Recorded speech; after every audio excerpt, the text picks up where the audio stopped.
সকল শিক্ষার্থী অভিভাবকদের জানাই আমার আন্তরিক শুভেচ্ছা ভালোবাসা। আশা করি সকলেই ভালো আছো। আজকে আমরা নতুন একটি তড়িৎ সূত্র মিথনুপাত সূত্র নিয়ে আলোচনা করব। কি সূত্র বললাম? মিথনানুপাত। তো এই যে সূত্র যাকে বলছে ল অফ রেসিপ্রোকাল প্রপোর্শন, তো এই সূত্রের প্রবর্তক হলেন বিজ্ঞানী রিক্টার। এই সূত্রের বিবৃতি কি বলা হচ্ছে যে নির্দিষ্ট ওজনের একই মৌলের সঙ্গে যখন দুই বা ততোধিক মৌল পৃথক পৃথকভাবে এবং ভিন্ন ভিন্ন ওজনে রাসায়নিকভাবে যুক্ত হয়, সেই মৌলগুলি যখন নিজেদের মধ্যে পারস্পরিক বিক্রিয়া করে যৌগ গঠনে সমর্থ হলে ঠিক সেই ওজনে বা ওই ওজনগুলির কোনো একটি বা দুটির সরল গুণিতকের অনুপাতে কী হবে পরস্পরের সঙ্গে যুক্ত হয়। যেমন ধরো একটু উদাহরণ দিই, ধরো এ একটি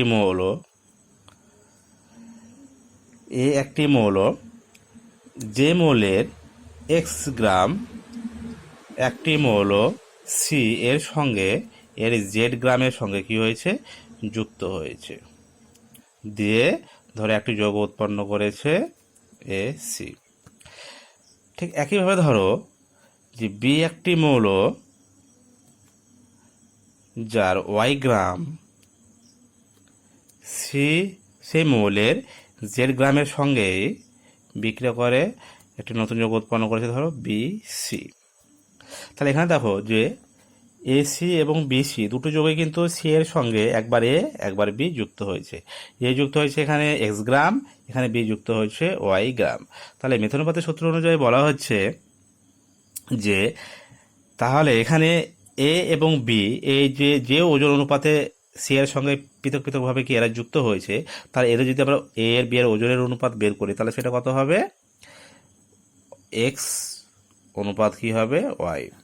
এবার বলছে যখন এ এবং বি এরা নিজেদের মধ্যে কি হবে যুক্ত হয়ে যৌগ গঠন করবে, ধরো এ বি উৎপন্ন করবে। তো বলছে যখন যুক্ত হয়ে যৌগ গঠন করবে তখন যে যৌগ উৎপন্ন করবে সে যৌগে এ এবং বি এর ওজনের অনুপাত কি হবে? হয় x:y হবে, না হলে বলছে এই যে ওজনগুলি রয়েছে এক্স এবং ওয়াই, এই ওজনগুলির কোনো একটি বা দুটির কী হতে পারে সরল গুণিতকের অনুপাত হতে পারে। অর্থাৎ কি না, সেটাকে এইভাবে লিখতে পারি আমরা এম এক্স এন ওয়াই, যেখানে এম এবং এন হচ্ছে কি যে কোনো পূর্ণ সংখ্যা এবং এম এবং এন এর মান কি এক হতেও পারে আবার নাও হতে পারে। আচ্ছা, এবার একটা উদাহরণ দিই তাহলে বুঝতে পারবে। যেমন ধরো কার্বনের সঙ্গে পৃথকভাবে হাইড্রোজেন, ওই কার্বনের সঙ্গে আবার অক্সিজেন যুক্ত হয়ে কখনো কি তৈরি করে মিথেন তৈরি করে, কখনো কার্বন ডাইঅক্সাইড উৎপন্ন করে। তাহলে যদি আমরা মিথেনের ক্ষেত্রে যদি দেখি যে এখানে 12 গ্রাম কার্বন কত ভাগ হাইড্রোজেনের সঙ্গে যুক্ত হচ্ছে না 4 ভাগ হাইড্রোজেনের সঙ্গে যুক্ত হয়েছে। তাহলে যদি আমরা 3 গ্রাম কার্বনের সাপেক্ষে বের করি তাহলে 3 গ্রাম কার্বন কত গ্রাম হাইড্রোজেনের সঙ্গে যুক্ত হয়েছে, তাহলে কত হবে? অবশ্যই 1 ভাগ হাইড্রোজেন। তাহলে দেখতে পেলাম যে 3 ভাগ কার্বনের সঙ্গে কি 1 ভাগ ওজনের হাইড্রোজেন কি হয়েছে যুক্ত হয়ে কি উৎপন্ন করেছে মিথেন। ঠিক একইভাবে ধরো কার্বনের সঙ্গে যখন অক্সিজেন মিলে কি উৎপন্ন করে কার্বন ডাই অক্সাইড। এখানেও যদি আমরা হিসাব করে দেখি যে 12 গ্রাম কার্বন যুক্ত হয়েছে 32 ভাগ বা 32 গ্রাম কি 32 গ্রাম অক্সিজেনের সঙ্গে। তাহলে একইভাবে এখানে 3 গ্রাম কার্বন কত ভাগ অক্সিজেনের সঙ্গে যুক্ত হয়েছে? 8 গ্রাম অক্সিজেন। তাহলে দেখো এখানে 3 গ্রাম কার্বনের সঙ্গে হাইড্রোজেন যুক্ত হচ্ছে 1 ভাগ, এখানে 3 গ্রাম কার্বনের সঙ্গে যুক্ত হচ্ছে অক্সিজেন যুক্ত হচ্ছে 8 গ্রাম। তাহলে যদি আমরা হাইড্রোজেন এবং অক্সিজেনের যদি যে ওজন অনুপাতে এরা কার্বনের সঙ্গে পৃথক পৃথকভাবে যুক্ত হয়েছে সেই ওজনের অনুপাতটি কত হবে? 1:8 হবে। এবার বলা হচ্ছে যখন এই হাইড্রোজেন এবং অক্সিজেন যখন এরা নিজেদের মধ্যে বিক্রিয়া করে কি উৎপন্ন করবে, কোনো একটি যৌগ উৎপন্ন করবে, তখন সেই যৌগে হাইড্রোজেন এবং অক্সিজেনের ওজনের যে অনুপাত সেটি হয় 1:8 হবে, বা এই ওজনগুলির যে কোনো একটি বা দুটির কি হতে পারে, যে এই ওজনগুলির কি সরল গুণিতকের অনুপাত হিসাবে তারা পরস্পরের সঙ্গে যুক্ত হয়ে উৎপন্ন করতে পারে, যৌগ গঠন করতে পারে। যেমন ধরো আমরা দেখতে পাই যে হাইড্রোজেন এবং অক্সিজেন মিলে কি উৎপন্ন করে, জল উৎপন্ন করে। তো এই জলকে যদি আমরা ভালোভাবে বিশ্লেষণ করে দেখি তাহলে কি দেখতে পাই যে এখানে 2 গ্রাম হাইড্রোজেন কত ভাগ অক্সিজেনের সঙ্গে যুক্ত হয়েছে, 16 ভাগ অক্সিজেনের সঙ্গে কি হয়েছে, যুক্ত হয়েছে। তাহলে 1 গ্রাম হাইড্রোজেন কত গ্রাম অক্সিজেনের সঙ্গে যুক্ত হয়েছে, 16/2, অর্থাৎ 8 ভাগ অক্সিজেনের সঙ্গে। তাহলে জলের ক্ষেত্রে হাইড্রোজেন এবং অক্সিজেনের যে ওজনের অনুপাত সেটি কত, 1:8, অর্থাৎ যে আগে যে ওজনের অনুপাত ছিল সেই অনুপাতের সঙ্গে দেখো সমান হয়েছে। তার মানে কি এটা কি যে মিথন অনুপাত যে সূত্র সেটাকে কি করে, সমর্থন করে। আচ্ছা, এবার আমরা জানবো যে তুল্যাঙ্ক অনুপাত সূত্র কি, অনুপাত সূত্র, তুল্যাঙ্ক অনুপাত সূত্র। তুল্যাঙ্ক অনুপাত সূত্র কি না, বলছে রাসায়নিক বিক্রিয়াকালে 2 বা তার বেশি মৌল তাদের নিজ নিজ তুল্যাঙ্ক ভারের অনুপাতে কি হয়, যুক্ত হয়ে যৌগ গঠন করে। যেমন ধরো এক্স ওয়াই দুটি মৌল, এর তুল্যাঙ্ক ভার ধরে নিলাম এম, এর তুল্যাঙ্ক ভার ধরে নিলাম এন। তাহলে বলছে এক্স এবং ওয়াই মিলে যখন যৌগ গঠন করবে, কিন্তু সেই যৌগ গঠন করবে সেই যৌগে তাদের ওজনের অনুপাত কত হবে, m/n, অর্থাৎ তারা এই ওজনের অনুপাতে কি হবে, যুক্ত হয়ে উৎপন্ন করে যৌগ গঠন করবে। তো এটাই হচ্ছে কি তুল্যাঙ্ক অনুপাত সূত্র। এবারে আমরা জানবো যে মিথনুপাত সূত্র থেকে মৌলের তুল্যাঙ্ক ভারের ধারণা। তো একটু আগে আমরা দেখলাম যে পরীক্ষা করে দেখা গেছে যে কি মিথেন এর ক্ষেত্রে কি দেখতে পেলাম যে 12 ভাগ কার্বনের সঙ্গে হাইড্রোজেন যুক্ত হয়েছে 4 ভাগ, তার মানে 3 ভাগ কার্বনের সঙ্গে হাইড্রোজেন যুক্ত হয়েছে 1 ভাগ। আবার আমরা কার্বন ডাইঅক্সাইডের ক্ষেত্রেও দেখলাম যে 12 গ্রাম কার্বনের সঙ্গে অক্সিজেন যুক্ত হয়েছে কি 32 ভাগ বা 32 গ্রাম, তাই তো। তাহলে 3 গ্রাম কার্বনের সঙ্গে যুক্ত হয়েছে অক্সিজেন 8 গ্রাম। তাহলে রাসায়নিক সংযোগের ক্ষেত্রে 1 ভাগ হাইড্রোজেন এবং 8 ভাগ হাইড্রোজেন, কি বললাম, রাসায়নিক সংযোগের ক্ষেত্রে 1 ভাগ হাইড্রোজেন এবং 8 ভাগ অক্সিজেনের ওজনের সঙ্গে কি তুল্য। অর্থাৎ বলছে মিথনুপাতের সূত্র অনুযায়ী যখন হাইড্রোজেন এবং অক্সিজেন যুক্ত হয়ে কি তৈরি করবে, জল গঠন করবে, তখন ওই যৌগ তাদের ওজনের অনুপাত কি হওয়া উচিত, ওই 1:8 হওয়া উচিত। এবং বাস্তবিক পক্ষে সেটাই দেখা যায়। একটু আগে আমরা দেখলাম যে জলের ক্ষেত্রে কি হাইড্রোজেন এবং অক্সিজেনের যে ওজনের অনুপাত সেটা কতই হয়, 1:8 হয়। তাহলে কি হচ্ছে, মিথনুপাত সূত্র থেকে ধারণা করা যায় যে রাসায়নিক সংযোগের সময় কত ভাগ ওজনের একটি মৌল কত ভাগ ওজনের অপর একটি মৌলের তুল্য। এই তুল্যতার পরিমাণ যদি আমরা 1 ভাগ হাইড্রোজেনের সাপেক্ষে যদি বের করি, তাহলে সেটাই হবে কি ওই মৌলের তুল্যাঙ্ক ভার। আচ্ছা, এবার আমরা জানবো যে মিথনুপাত সূত্রকে তুল্যাঙ্ক অনুপাত সূত্র বলা যায় কোন দিক দিয়ে বা কেন।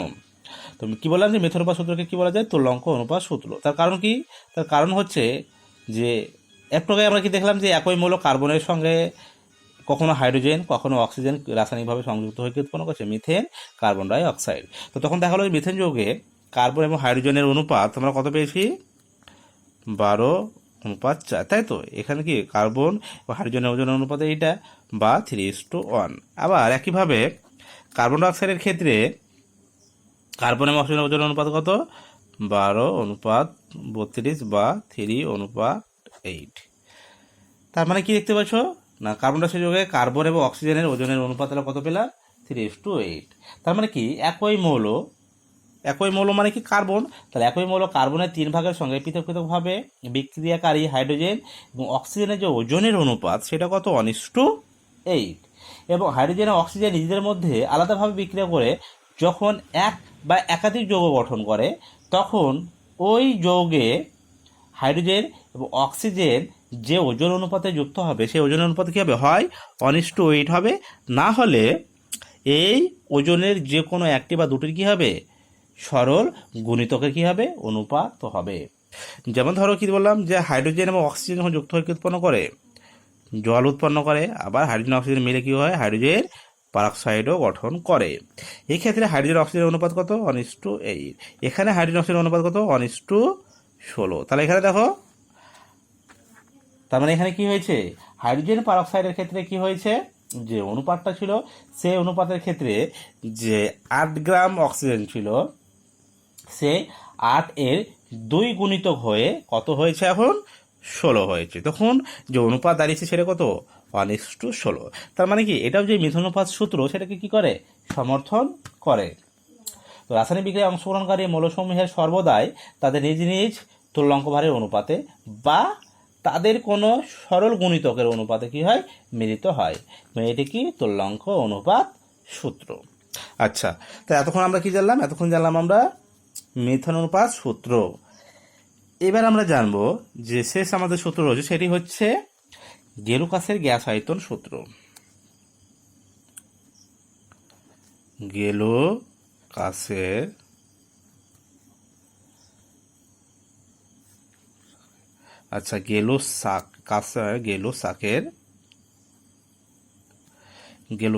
গেলুসাকের গ্যাস আয়তন সূত্র।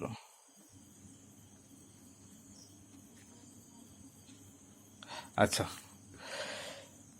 গেলুসাকের গ্যাস আয়তন সূত্র কি বলা হচ্ছে, যে একই চাপ এবং উষ্ণতায় 2 বা ততোধিক গ্যাসীয় পদার্থের রাসায়নিক বিক্রিয়ার সময় গ্যাসগুলি কি বলছে, তাদের আয়তনের সরল অনুপাতে যুক্ত হয় বা থাকে, এবং বিক্রিয়ার ফলে উৎপন্ন বিক্রিয়াজাত পদার্থ যদি গ্যাসীয় হয়, তবে উৎপন্ন গ্যাসগুলির আয়তনও বিক্রিয়কের গ্যাসগুলির আয়তনের সঙ্গে কি হবে, সরল অনুপাতে থাকবে। যেমন ধরো একটা উদাহরণ দিয়ে তাহলে বুঝতে পারবে। যেমন ধরো এ বি দুটি গ্যাসীয় পদার্থ বিক্রিয়া করে ধরো উৎপন্ন করছে সি। তাহলে এ এবং বি বিক্রিয়া করে গ্যাসীয় পদার্থ উৎপন্ন করছে সি। তাহলে এখানে প্রত্যেকে কি গ্যাসীয় পদার্থ। তাহলে বলছে এ বি এবং সি এদের যে আয়তনের এই যে অনুপাত, সেই এই অনুপাতটি হবে কি, একটি পূর্ণ সংখ্যার কি হবে, সরল অনুপাত হবে। একটা বাস্তব উদাহরণ দিয়ে তাহলে বুঝতে পারবে। যেমন ধরো হাইড্রোজেন এবং ক্লোরিন বিক্রিয়া করে উৎপন্ন করে হাইড্রোজেন ক্লোরাইড। হাইড্রোজেন গ্যাসীয়, ক্লোরিন গ্যাসীয়, দুটি গ্যাসীয় পদার্থ মিলে করেছে হাইড্রোজেন ক্লোরাইড, সেটাও কি গ্যাসীয় পদার্থ। তাহলে এক্ষেত্রে আমরা যদি হাইড্রোজেন ক্লোরিন এবং হাইড্রোজেন ক্লোরাইডের এই যে আয়তনের যে অনুপাত সেটি নিয়ে থাকে, তাহলে কত হবে, এখানে দেখো 1 আয়তন হাইড্রোজেন 1 আয়তন ক্লোরিনের সঙ্গে বিক্রিয়া করে 2 আয়তন কি উৎপন্ন হচ্ছে, HCl। তাহলে আয়তনের অনুপাত কত হবে, 1:2। তাহলে এটা কি, এটাও কি একটি হলো একটি পূর্ণ সংখ্যার সরল অনুপাত। একইভাবে যখন ধরো অ্যামোনিয়া গ্যাস উৎপন্ন হয়, নাইট্রোজেন হাইড্রোজেন বিক্রিয়া করে যখন কি উৎপন্ন হয়, অ্যামোনিয়া উৎপন্ন হয়, সেখানেও যদি আমরা নাইট্রোজেন এবং হাইড্রোজেনের কি, নাইট্রোজেন হাইড্রোজেন গ্যাসীয় আকারে আছে, আবার কি অ্যামোনিয়াও কি গ্যাসীয় পদার্থ। তাহলে এখানে বিক্রিয়জাত পদার্থ সবগুলো কি গ্যাসীয় পদার্থ। এই ক্ষেত্রে যদি এদের আয়তনের অনুপাত নিই, তাহলে কি দেখতে পাবো, 1 ভাগ আয়তনের নাইট্রোজেন 3 ভাগ আয়তনের হাইড্রোজেন বিক্রিয়া করে 2 ভাগ আয়তনের কি উৎপন্ন হচ্ছে, অ্যামোনিয়া। তাহলে এদের আয়তনের অনুপাত কত হবে, 1:3:2। তার মানে কি দেখতে পেলাম যে এটাও কি, যে গেলুসাকের যে গ্যাস আয়তন সূত্র সেটাকে কি করে, সমর্থন করে। আবার আরেকটা উদাহরণ আছে, যেমন ধরো নাইট্রোজেনের সঙ্গে অক্সিজেনের বিক্রিয়া উৎপন্ন হয় নাইট্রিক অক্সাইড। ঠিক এখানে দেখতে পাচ্ছ যে 1 ভাগ আয়তনের নাইট্রোজেন 1 ভাগ আয়তনের অক্সিজেন বিক্রিয়া করে 2 ভাগ আয়তনে কি উৎপন্ন করছে, নাইট্রিক অক্সাইড। তাহলে ওজনের অনুপাত কত হবে, 1:2। তাহলে এর ক্ষেত্রে ওজনের অনুপাতের মধ্যে আয়তনের অনুপাত, তাহলে আয়তনের অনুপাত কত হবে, 1:2। তাই কি, এই যে প্রত্যেকটা বিক্রিয়া কি করে, যে গেলুসাকের যে গ্যাস আয়তন সূত্র সেটাকে কি করে, সমর্থন করে। আচ্ছা, এবার আমরা জানবো এই যে গ্যাস আয়তন সূত্র তার সীমাবদ্ধ কথায়, যে গ্যাস আয়তন সূত্র বা গেলুসাকের যে গ্যাস আয়তন সূত্র সেটি কেবলমাত্র গ্যাসীয় পদার্থের ক্ষেত্রে প্রযোজ্য, কঠিন বা তরলের ক্ষেত্রে প্রযোজ্য নয়। তার কারণ কি, কারণ হচ্ছে কঠিন বা তরল পদার্থের আয়তন গ্যাসীয় পদার্থের তুলনায় কি খুবই নগণ্য। যেমন ধর একটা উদাহরণ দিই, যে সমচাপ ও তাপমাত্রায় কি হয়, অ্যামোনিয়া এবং HCl দুটোই কি গ্যাসীয় পদার্থ, বিক্রিয়া করে উৎপন্ন করে অ্যামোনিয়াম ক্লোরাইড। তোমরা জানো যে এটা হচ্ছে এমন একটা বিক্রিয়া যেখানে দুটি গ্যাসীয় পদার্থ বিক্রিয়া করে উৎপন্ন করে একটি কঠিন পদার্থ। তাহলে এখানে দেখো বিক্রিয়ক পদার্থগুলি গ্যাসীয়, কিন্তু বিক্রিয়িত পদার্থ কি গ্যাসীয় নয়। তাহলে অ্যামোনিয়াম ক্লোরাইডের যে আয়তন হবে সে আয়তন কি অ্যামোনিয়া বা হাইড্রোজেন ক্লোরাইডের যে আয়তন তার তুলনায় কি খুবই খুবই নগণ্য। তাহলে আমরা যদি না অ্যামোনিয়া এবং HCl এর আয়তনের অনুপাত দেখি তো কত হবে 1:1। কিন্তু এদের আয়তনের অনুপাত সরল অনুপাত হলো এখানে যে অ্যামোনিয়াম ক্লোরাইড উৎপন্ন হচ্ছে সেটি কিন্তু এদের সঙ্গে পূর্ণ সংখ্যার কখনোই সরল অনুপাতে হবে না। তার কারণ কি?